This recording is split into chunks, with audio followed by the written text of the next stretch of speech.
Hello friends, this is me Priya and welcome to the daily news analysis. So let's start. हमारे अपने news analysis से start करते हैं. And thank you so much for commenting.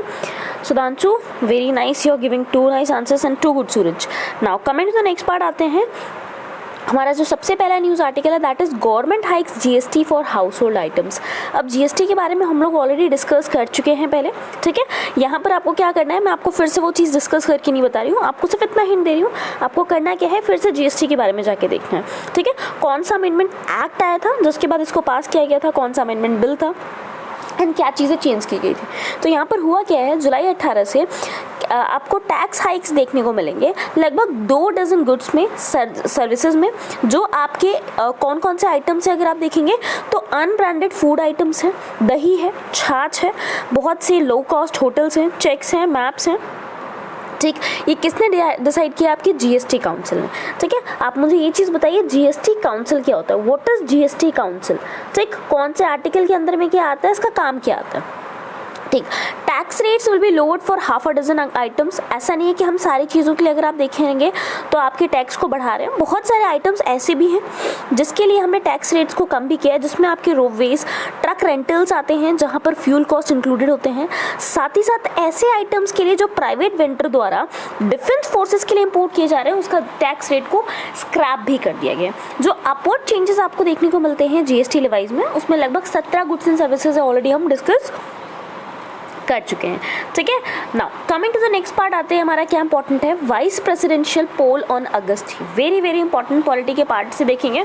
You people all remember जब हम लोग 12 बजे रातों को क्लासेस करते थे, ठीक, रिगार्डिंग व्हाट, अपने वाइस प्रेसिडेंशियल या अपने पॉलिटी के रिगार्डिंग. तो यहाँ पर हमको सिर्फ सेम चीज़ रिवाइज करनी है. होने क्या वाला है, अगस्त 6 को हम लोग वाइस प्रेसिडेंट के इलेक्शंस करवाएंगे. वाइस प्रेसिडेंट की पोस्ट के लिए इलेक्शन कराएंगे. कौन कराएगा, इलेक्शन कमीशन कराता है. तो यू हैव टू, पहली लाइन से आपको 2 चीजें याद रखनी है. क्या, इलेक्शन कमीशन कौन से आर्टिकल में आता है, एंड दूसरा आपके वाइस प्रेसिडेंट कौन से आर्टिकल में आते हैं. वाइस प्रेसिडेंट है तो उसको हम पूरा देखेंगे, इलेक्शन कमीशन का देखना आपका काम है. नाउ क्यों ऐसा कर रहे हैं, क्योंकि 10 अगस्त को हमारे जो वाइस प्रेसिडेंट है वेंकैया नायडू जी, उनका जो टर्म है वो खत्म हो रहा है, ठीक. इसमें अगर देखेंगे तो जो आपका इलेक्टोरल कॉलेज यानी वोटिंग कौन करने वाला है, तो 233 इसमें राज्यसभा के मेंबर्स हैं, 12 अगर आप देखेंगे तो नॉमिनेटेड हैं, 543 लोकसभा के मेंबर्स हैं. इलेक्शन कमीशन ने क्या कहा है, जो आपके 51, ठीक है, list would be updated if the 51 vacant Rajya Sabha seats and 7 nominated members are filled or named during the election process. अगर इलेक्शन प्रोसेस के टाइम पे आपकी जो राज्यसभा की 51 वेकेंट सीट्स हैं या जो नॉमिनेटेड मेंबर्स हैं वो फिल हो जाते हैं, तो हम अपनी लिस्ट को फिर से अपडेट करेंगे, ठीक. अभी हमने बात की थी वाइस प्रेसिडेंट के आर्टिकल के बारे में, ठीक है. सबको पता है हमारा एक संविधान है, कॉन्स्टिट्यूशन है, हमारी कॉन्स्टिट्यूएंट असेंबली ने बनाया है एंड उसके तहत हमने लगभग हर चीज़ को इंक्लूड किया है. यहाँ पर अगर आप देखेंगे तो व्हाट इज दिस, आर्टिकल 63 में हमने कॉन्स्टिट्यूशन में वाइस प्रेसिडेंट ऑफ इंडिया को रखा है, ठीक. ये जो ऑफिस ऑफ वाइस प्रेसिडेंट है, ये जैसे अमेरिकन वाइस प्रेसिडेंट होते हैं उसी लाइन पे इसको मॉडल किया गया है. सेकेंड हाईएस्ट कॉन्स्टिट्यूशनल ऑफिस है इंडिया में, अगर आप देख सकते हैं, ठीक. तो फर्स्ट हाईएस्ट कौन सा आता है, प्रेसिडेंट ऑफ इंडिया. यानी कॉन्स्टिट्यूशनल ऑफिस की बात करते हैं तो सबसे बड़ा कौन सा रैंक है आपका, प्रेसिडेंट, एंड उसके बाद अगर कोई आता है दैट इज वाइस प्रेसिडेंट है. वाइस प्रेसिडेंट की एक और खास बात ये होती है कि ये आपके राज्यसभा के एक्स ऑफिशियो चेयरपर्सन होते हैं, ठीक. आर्टिकल 63 में तो आपने देख लिया वाइस प्रेसिडेंट है. 64 में ये कहा गया है कि कोई भी वो इंसान जो इंडिया का वाइस प्रेसिडेंट होगा वो सेम इंसान राज्यसभा के चेयरपर्सन के रूप में काम करेगा. क्लियर, यानी राज्यसभा का चेयरपर्सन कौन होगा, ये कौन डिसाइड करेगा, आपका वाइस प्रेसिडेंटशिप. यानी जो भी वाइस प्रेसिडेंट है वो राज्यसभा का चेयरपर्सन अपने आप बन जाएगा. इसी को हम लोग कहते हैं ex officio. Now vice president की बात करते हैं, ये ना तो लोकसभा ना राज्यसभा किसी का मेंबर नहीं होता. राज्यसभा का चेयरपर्सन होता है बट मेंबर किसी का नहीं होता. ओरिजिनल कॉन्स्टिट्यूशन की बात करते हैं तो उसमें ये कहा गया था कि जो वाइस प्रेसिडेंट है वो कैसे इलेक्ट होंगे, दोनों हाउसेस की ज्वाइंट मीटिंग के द्वारा, दोनों को साथ में बैठाएंगे फिर मीटिंग के द्वारा होगा. ये आपको पता है कि कहने और सुनने में बहुत अच्छा है, बट जब आप इसको इम्प्लीमेंट करने जाएंगे तो ये बहुत ही कम्बरसम, बहुत ही प्रॉब्लमेटिक सिचुएशन हो जाएगी, ठीक. और इस चीज़ को हमने हटाने के लिए कॉन्स्टिट्यूशनल अमेंडमेंट एक्ट 1961 लेके आए थे हम लोग, ठीक. अब क्या होता है, अब इनका इलेक्शन कैसे होगा उसको हम देख लेते हैं. जो वाइस प्रेसिडेंट है उनके इलेक्शन के बाद सबसे पहले तो ध्यान रखिए कौन से आर्टिकल में दी गई है, आर्टिकल 66. ठीक है। आर्टिकल 66 में आपको ये कहा गया है कि आपके वाइस प्रेसिडेंट का इलेक्शन कैसे होता है। ये मैंने क्या कर दिया, इसको क्या कहते हैं हम लोग, खच्चर पच्चर कर रहे हैं ना। तो आर्टिकल 66 में आप क्या देखेंगे, हमने वाइस प्रेसिडेंट के इलेक्शन के बारे में कहा है। क्या कहा है कि इनके इलेक्शन का जो मेथड होगा वो इनडायरेक्ट इलेक्शन होगा जैसे प्रेसिडेंट का होता है, बट पीपल के द्वारा डायरेक्ट इलेक्ट नहीं किया जाएगा। दूसरी बात, इनको इलेक्ट कौन करेगा, एक इलेक्टोरल कॉलेज होगा, यानी ग्रुप ऑफ पीपल होंगे जो इलेक्शन करेंगे। उसमें कौन आएगा, मेंबर्स होंगे जो दोनों हाउसेस ऑफ पार्लियामेंट में होंगे। सेम चीज़ तो प्रेसिडेंट की भी होती है, अगर आपको याद हो रहा हो। तो डिफरेंस क्या है, डिफरेंस है ये हम देखते हैं। वाइस प्रेसिडेंट आर्टिकल 66, प्रेसिडेंट का इलेक्शन 54 में दिया रहता है, ठीक है। नाउ इनडायरेक्ट इलेक्शंस जो होते हैं वाइस प्रेसिडेंट के, इसमें प्रोपोर्शनल रिप्रेजेंटेशन होता है, सिंगल ट्रांसफरेबल वोट सिस्टम के तहत, और सीक्रेट बैलेट, किसी को बताया नहीं जाता। ये सेम चीज़ आपके प्रेसिडेंट में भी होती है। यानी अगर आप देखेंगे तो यहाँ पर क्या किया जाता है, हम लोग प्रेफरेंस देते हैं। 4 लोग अगर वाइस प्रेसिडेंटशिप या प्रेसिडेंटशिप के लिए खड़े हैं तो हम उन 4 लोगों को कैसे देंगे कि फर्स्ट नंबर वाले को हम फर्स्ट प्रेफरेंस देते हैं, सेकंड नंबर वाले को हम थर्ड देते हैं, फिर हमने 4 दे दिया एंड देन आपने सेकंड। यानी जब वोट की काउंटिंग होगी तो हम देखेंगे ऐसे कितने पर्सन है, 1 2 3 4, इनमें किसको फर्स्ट नंबर की वोट सबसे ज़्यादा मिले। अगर उसमें मेजॉरिटी डिक्लेयर हो जाती है तब तो वो प्रेसिडेंट चुन लिया जाएगा, वरना सेकंड केस में हम देखेंगे सेकंड प्रेफरेंस वालों को वोट कितने मिले, ठीक। और इसी को हम लोग कहते हैं प्रोपोर्शनल रिप्रेजेंटेशन। किसके बेसिस पे, सिंगल ट्रांसफरेबल वोट सिस्टम के बेसिस पे। नाउ इलेक्टोरल कॉलेज की बात करते हैं तो वाइस प्रेसिडेंट में इलेक्टेड और नॉमिनेटेड दोनों मेंबर्स आते हैं, यानी लोकसभा और राज्यसभा के इलेक्टेड एंड नॉमिनेटेड दोनों मेंबर्स आएंगे। बट प्रेसिडेंट में क्या होता है, सिर्फ और सिर्फ इलेक्टेड मेंबर्स आते हैं, लोकसभा और राज्यसभा के। यहाँ पर एक इंपॉर्टेंट चीज़ क्या होती है कि जो भी आपकी स्टेट लेजिस्लेटिव होती है उसके जो मेंबर्स होते हैं उनको भी यहाँ पर क्या किया जाता है, इंक्लूड किया जाता है। तो this is the point of difference and ये इंपॉर्टेंट चीज़ है आपके प्रेसिडेंट के इलेक्शन में।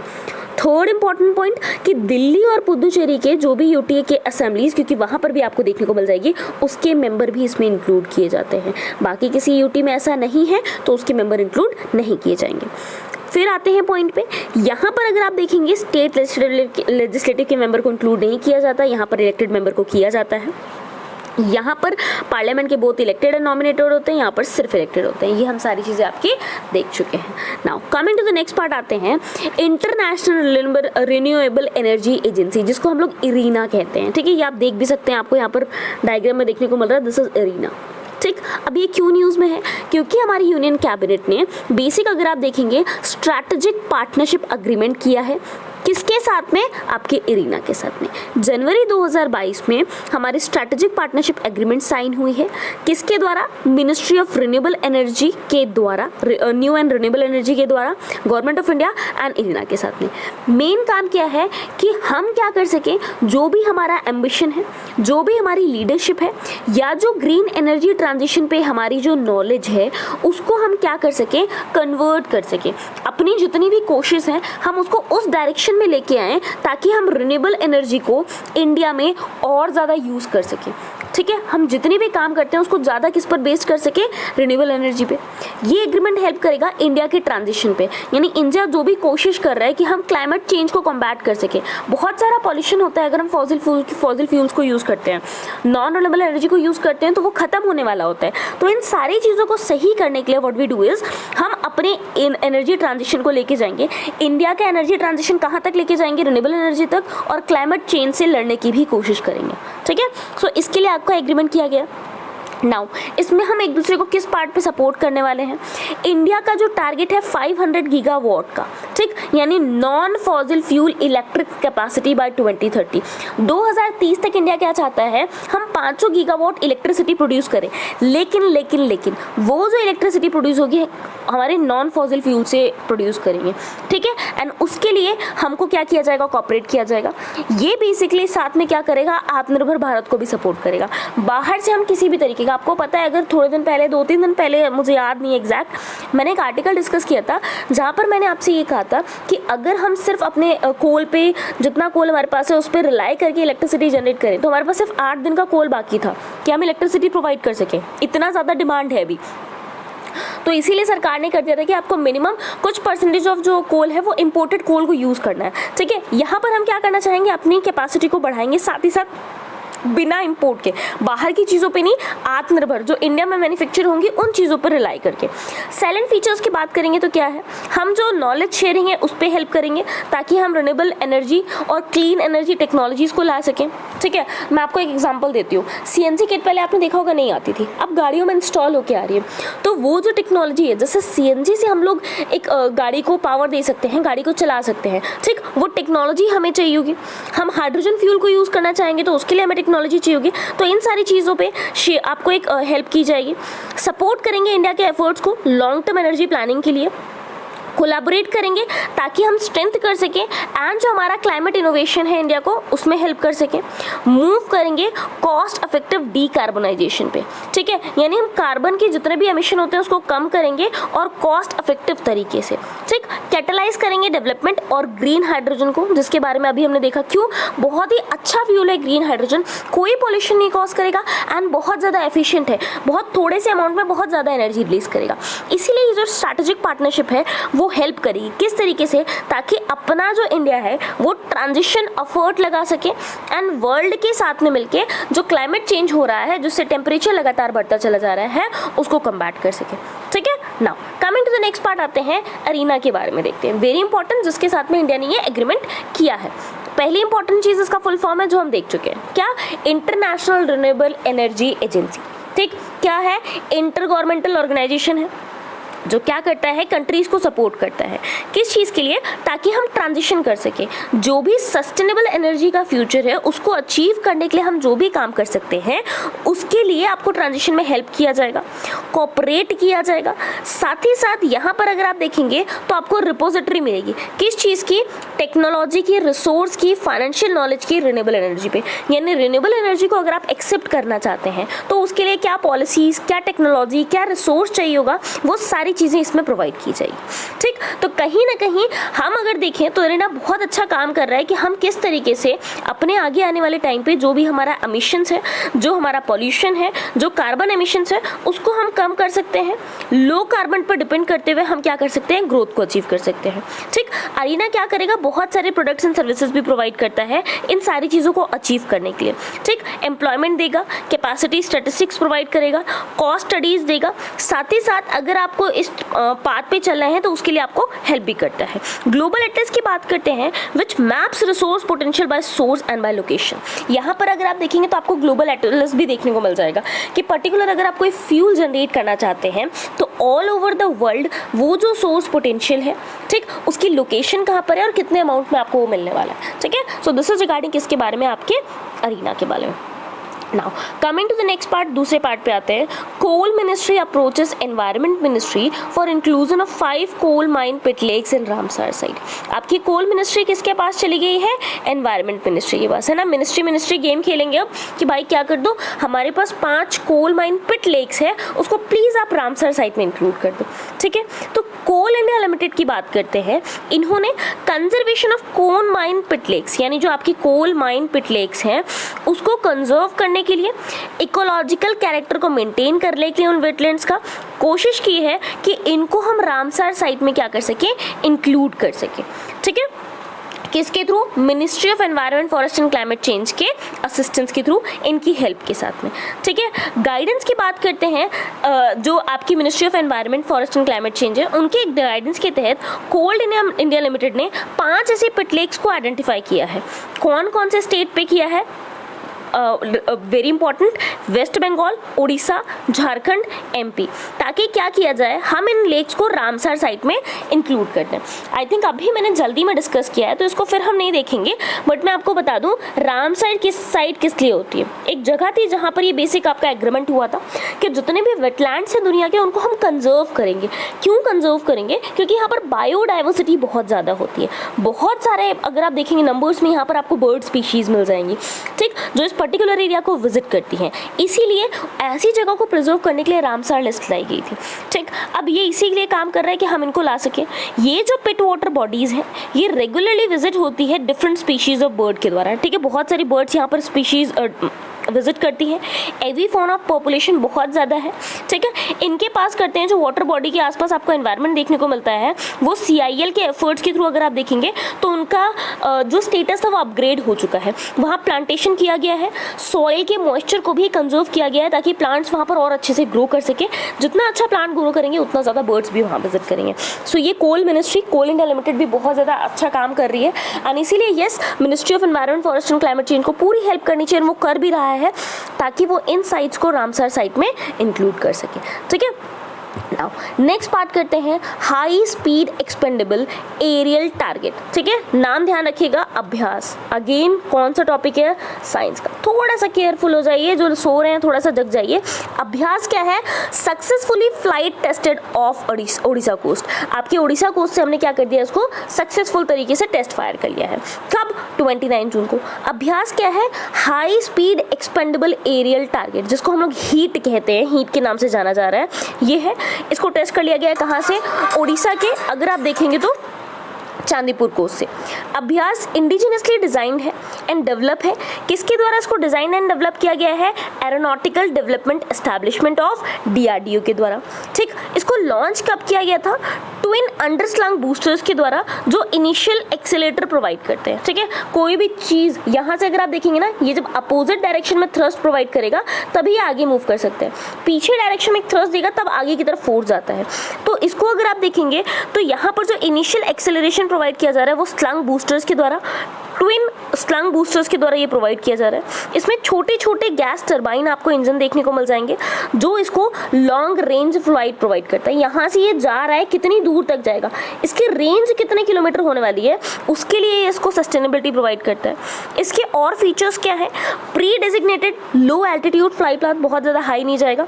सेंसर्स होंगे, रडार सिस्टम है, इलेक्ट्रो ऑप्टिकल टारगेटिंग सिस्टम है, माइक्रो इलेक्ट्रोमैकेनिकल सिस्टम है जो इनर्शियल नेविगेशन सिस्टम पर बेस्ड है, फ्लाइट कंट्रोल कंप्यूटर जो गाइडेंस एंड कंट्रोल प्रोवाइड करता है, रेडियो अल्टीमीटर है, डाटा लिंक एनक्रिप्टेड कम्युनिकेशन है एंड एयरक्राफ्ट की बात करते हैं तो फुल्ली ऑटोनोमस आपको फ्लाइट देखने को मिल जाएगी। So these are the features. Main आपको नाम याद करना है, कहाँ से इसको टेस्ट फायर किया गया है, इसके इंजन कैसे हैं, किसके द्वारा इसको किया गया है, एरोनॉटिकल डेवलपमेंट एस्टैब्लिशमेंट किसके? DRDO के द्वारा, ठीक है। तो these were the main points जिस पे आपको क्या करना है, फोकस करना है। Now coming to the next point, union government ने क्या कर दिया है, जो आपके प्रेजेंट अटॉर्नी जनरल हैं KK वेणुगोपाल, उनका जो बेसिक टेन्योर है उसको 3 मंथ्स के लिए क्या कर दिया गया है, एक्सटेंड कर दिया गया, ठीक। अभी ये जो आपके वेणुगोपाल जी हैं, इनके क्योंकि टेन्योर को 3 मंथ्स के लिए एक्सटेंड किया गया है, तो यहाँ पर आपके लिए जो इंपॉर्टेंट हो जाता है that is attorney general. Again जैसे अभी हमने वाइस प्रेसिडेंट डिस्कस किया, कॉन्स्टिट्यूशनल पोस्ट है, सेम आपका अटॉर्नी जनरल भी क्या है, एक कॉन्स्टिट्यूशनल पोस्ट है। कॉन्स्टिट्यूशन के कौन से आर्टिकल में आता है? आर्टिकल 76 में। इसमें क्या कहा गया है कि इंडिया के गवर्नमेंट सिस्टम में अगर आप बात करेंगे तो एक पोस्ट होती है जिसको हम अटॉर्नी जनरल ऑफ इंडिया कहेंगे। ये कंट्री का हाईएस्ट लॉ ऑफिसर होगा। इनके अपॉइंटमेंट एंड टर्म की बात करते हैं तो कौन इनको अपॉइंट करेगा? हमारे प्रेसिडेंट जी करेंगे। ये एक ऐसा इंसान होगा जिसको इतनी क्वालिफिकेशन होगी जो किसी सुप्रीम कोर्ट के जज बनने के लिए चाहिए होती है। यानी अगर किसी इंसान को सुप्रीम कोर्ट का जज बनाना है तो उसके पास जो भी क्वालिफिकेशंस होनी चाहिए, जो कंडीशंस होनी चाहिए, सेम कंडीशंस आपका AG भी क्वालिफाई करेगा, ठीक। इसका जो टर्म है वो बेसिकली कॉन्स्टिट्यूशन के द्वारा फिक्स नहीं किया गया है। यानी यहाँ पर कोई भी इनके बेसिकली अगर आप देखेंगे कि कितने साल ये रहने वाला है उसका कोई जिक्र नहीं किया गया है। एंड इनका जो ग्राउंड्स होगा, किस ग्राउंड पे इनको निकाला जाएगा वो भी मेंशन नहीं किया गया। इनका जो ऑफिस है वो प्लेजर ऑफ प्रेसिडेंट पे रहता है, यानी जब तक वो चाहते हैं तब तक इसको रख सकते हैं। अभी हम आगे आने वाले टाइम पे देखेंगे कि प्लेजर ऑफ द प्रेसिडेंट जो है ये कितना ब्रॉड टर्म है, इसमें क्या मतलब होता है। ऐसा नहीं है प्रेसिडेंट की मर्जी ही निकाल दी, नहीं, उसकी भी कुछ अपने हमने टर्म्स सेट की है, ठीक। ये प्रेसिडेंट के द्वारा किसी टाइम पे निकाले जा सकते हैं। ही में ऑल्सो क्विट हिज ऑफिस, ये अपना रेजिग्नेशन दे सकते हैं किसको? प्रेसिडेंट को, ठीक। व्हेन ही रिजाइंस, जब गवर्नमेंट रिजाइंस करती है, replace as he is appointed on his advice. अब कन्वेंशनल तरीके से देखें तो जैसे ही सरकार रिजाइन करेगी या हटाई जाएगी उसी टाइम पे ये भी रिजाइन हो जाते हैं। क्यों? क्योंकि उन्हीं के एडवाइस पे ही इनको क्या किया गया है, अपॉइंट किया गया है। रिम्यूनरेशन ऑफ एजी की बात करते हैं तो फिक्स नहीं है, ये उतना ही रिम्यूनरेशन इनको मिलता है जितना प्रेसिडेंट क्या करते हैं, डिसाइड करते हैं। भाई उनको पता है इनको 10 रुपये देंगे तो इनको 10 रुपये मिलेगा, वो कहेंगे 1 लाख मिल रहा है तो 1 लाख मिलेगा। तो ये चीज़ें डिसाइड की जाती हैं सर्टेन सेट्स ऑफ रूल के तहत। नाउ तो इसीलिए अटॉर्नी जनरल आपका इंपॉर्टेंट था। ड्यूटीज एंड फंक्शंस की बात करते हैं तो भारत सरकार को ये क्या करेंगे, लीगल मैटर्स पे ओपिनियन, अपनी सलाह प्रोवाइड करते हैं। ठीक है, जो प्रेसिडेंट द्वारा रेफर किया जाएगा कि प्रेसिडेंट ने बता दिया भाई ये वाला मैटर है, इस पर आप अपनी सलाह दीजिए, वो प्रोवाइड कर देंगे। ये और ड्यूटीज या लीगल कैरेक्टर परफॉर्म करेंगे जो प्रेसिडेंट इनको असाइन करता है। ये वो फंक्शन परफॉर्म करेंगे जो कॉन्स्टिट्यूशन या बाकी लॉ के द्वारा इनको दिया जाएगा।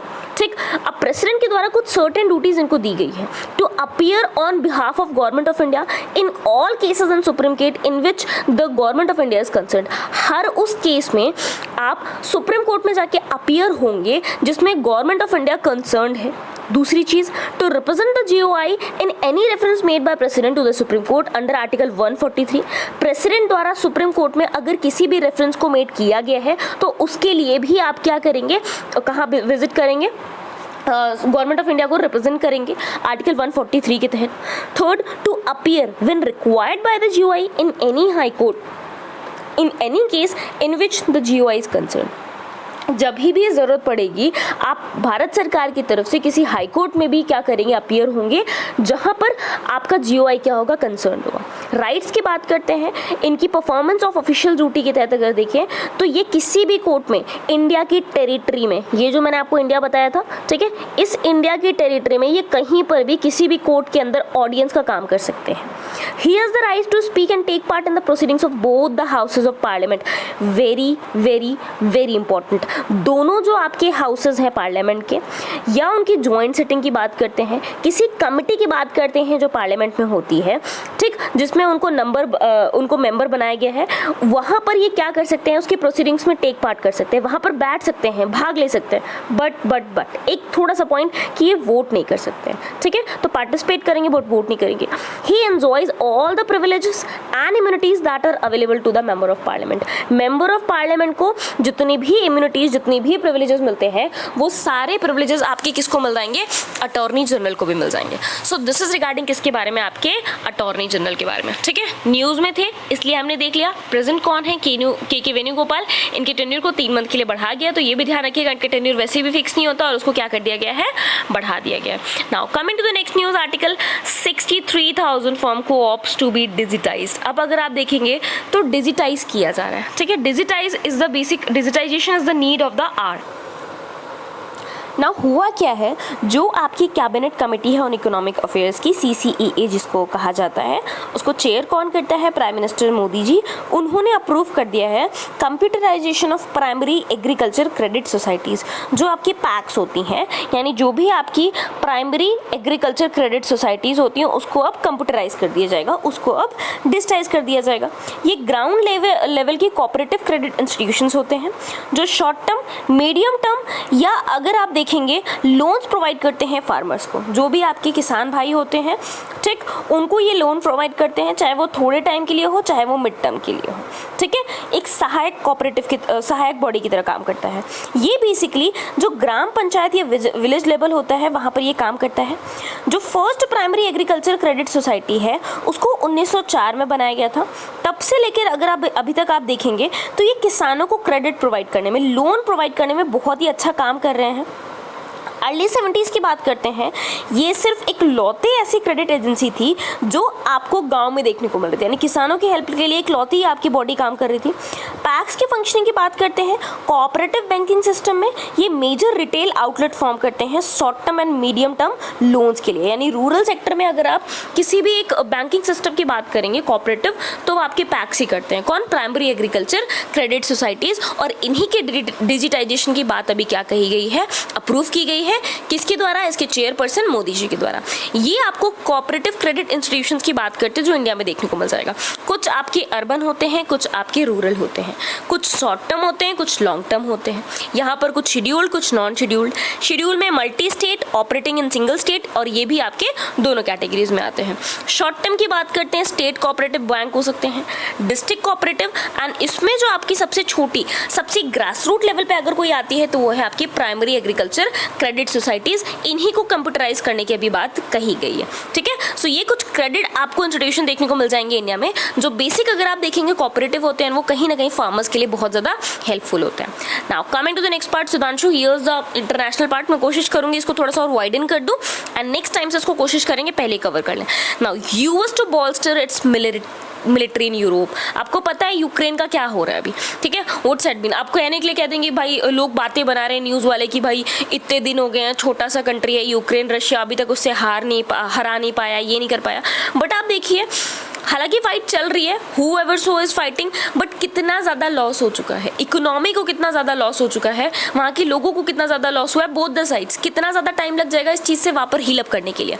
सो यहाँ पर यूएस ने क्या कह दिया है कि मिलिट्री पावर को, एक तरीके से मिलिट्री सपोर्ट या मिलिट्री प्रेजेंस को यूरोप में आपका यूएस क्या कर रहा है, बढ़ा रहा है। क्यों बढ़ा रहा है? इन सारी चीज़ों को देखते हुए president Joe Biden said Wednesday that US is enhancing its military presence in Europe for the long haul to bolster regional security after Russia's invasion of Ukraine. उन्होंने कहा रीजनल सिक्योरिटी को बढ़ाने के लिए। अब ऐसा नहीं है कि रशिया ने यूक्रेन पे किया है, यूएस का क्या फायदा है इससे? यूएस क्यों कर रहा है? क्योंकि आज अगर रशिया यूक्रेन पे कर रहा है तो कल रशिया किसी और देश पे भी कर सकता है, एंड यूएस अकेले एग्जिस्ट नहीं कर सकता है ना वर्ल्ड में। मैंने आपसे कहा है बायोडाइवर्सिटी भी अगर आप देखोगे, एक छोटा सा मच्छर भी लोगे, उसकी पूरी स्पीशीज़ अगर आप पूरी उसकी पॉपुलेशन आपकी वर्ल्ड से खत्म कर दो तो अल्टीमेटली हम लोगों की डेथ हो जाएगी, अल्टीमेटली हम लोग को अफेक्ट होगा। सिमिलरली यूएस को अगर ट्रेड करना है तो वो कंट्रीज़ के साथ ही तो करेगा, कंट्रीज़ ही नहीं बचेंगी, ये सारी रीजनल सिक्योरिटी ही नहीं रहेंगी, तो अकेले यूएस एग्जिस्ट करके क्या करेगा, इजंट इट? तो रीजनल सिक्योरिटी को बचाने के लिए आपकी मिलिट्री प्रेजेंस जो है यूरोप में बढ़ाई जा रही है यूएस के द्वारा।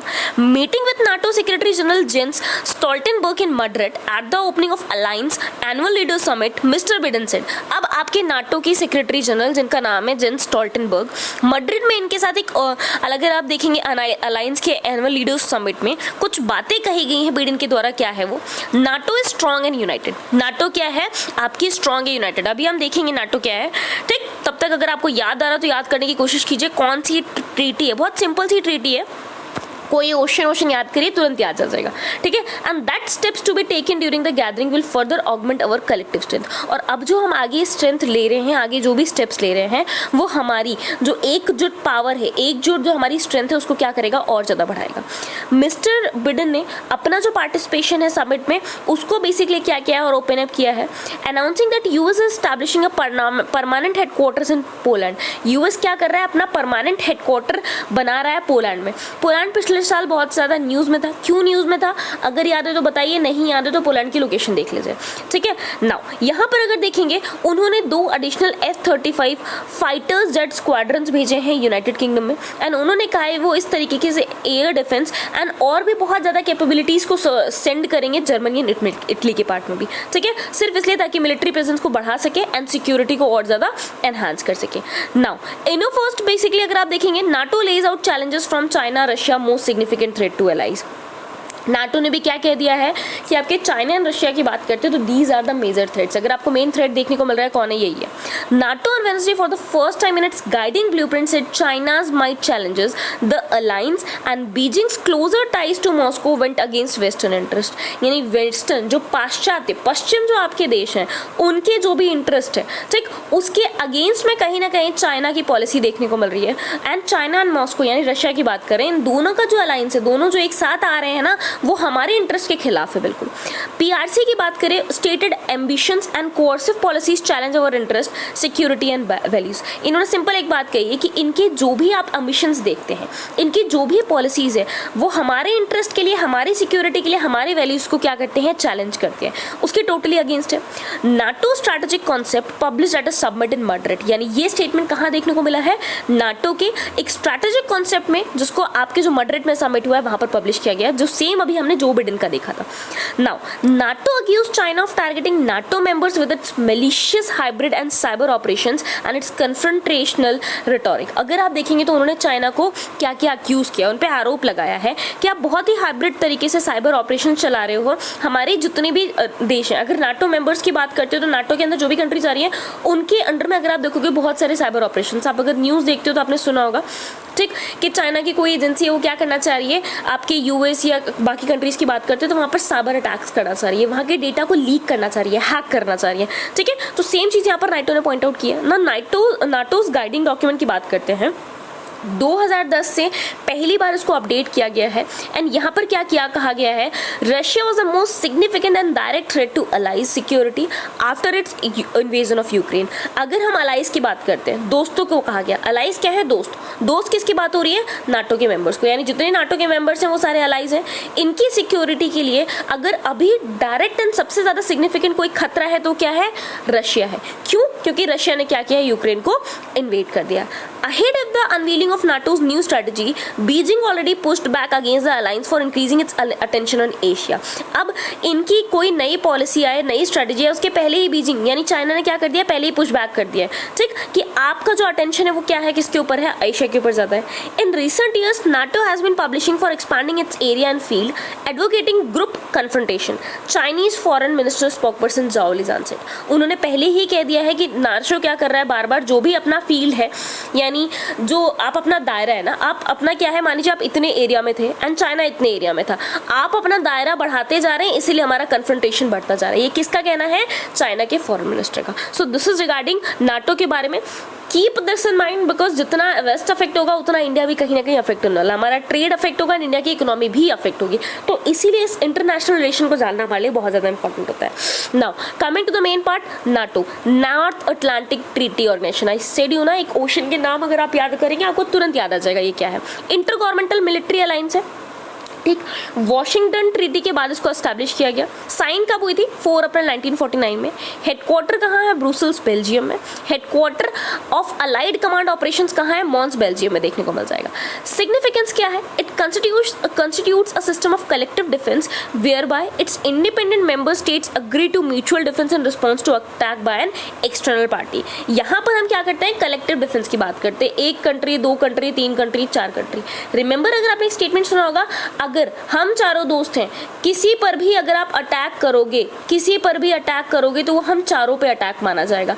यानी अगर आप किसी 1 2 3 4 4 दोस्त हैं, अगर आपने एक नंबर पे भी अटैक कर दिया तो हम चारों पे अटैक माना जाएगा और हम लोग इसका मिल के जवाब देंगे आपको।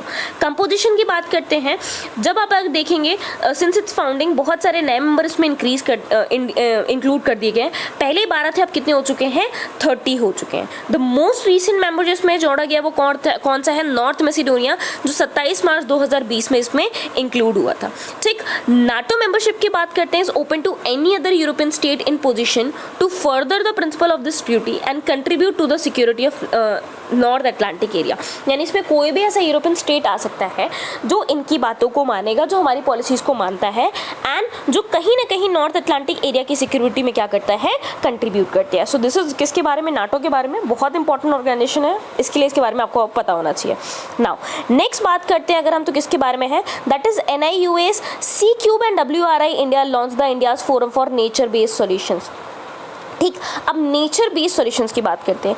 इंडिया का पहला नेशनल कोalition प्लेटफॉर्म आपको देखने को मिल रहा है, किसके लिए, अर्बन नेचर बेस्ड सॉल्यूशंस के लिए, जिसको 11th वर्ल्ड अर्बन फोरम जो पोलैंड में ऑर्गेनाइज हुई है वहाँ पर इसको लॉन्च किया गया है, ठीक है। अभी हम देख लेंगे, नाम से पता चल गया क्या, बट यहाँ पर I will emphasise again, Poland is in news, ठीक है। पिछली बार मैंने आपसे पूरा, अगर आपको याद होगा तो मैंने पूरा पोलैंड का मैप आपके साथ डिस्कस किया था। आपको क्या जाना है, सिर्फ एक बार जाके रीड करना है एंड एल्स पेपर थोड़ा सा एंगेजिंग बनिए, ठीक है।